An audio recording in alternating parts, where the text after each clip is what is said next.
এটা হচ্ছে অমৃতসর জংশনের সামনের চিত্র।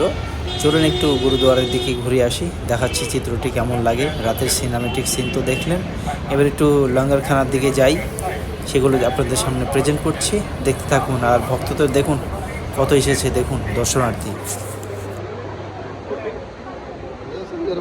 রাতের সময় লোকজনের সমারোহ দেখেছেন, প্রচুর লোক এসছে গুরুদুয়ারে দর্শন করতে। দর্শনার্থীতে প্রচণ্ড সবসময় ভিড় হয়ে থাকে পাঞ্জাবের অমৃতসর গোল্ডেন টেম্পল, এই যে স্বর্ণ মন্দিরে। দেখুন রাতের উজ্জ্বলতা কত সুন্দর লাগছে।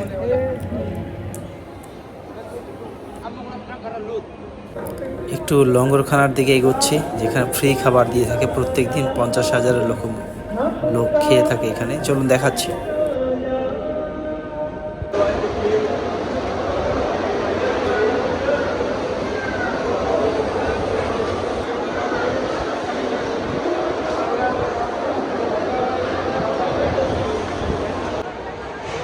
পুরোটাই খাবার জায়গা, একসাথে কত লোক দেখলেন তো।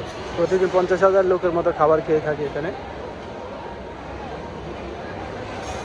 তো আপনাদেরকে রাতের চিত্রগুলো দেখিয়েছি, পরবর্তী পর্বে দিনের চিত্রগুলো দেখাবো। দেখতে থাকুন, সবাই ভালো থাকুন।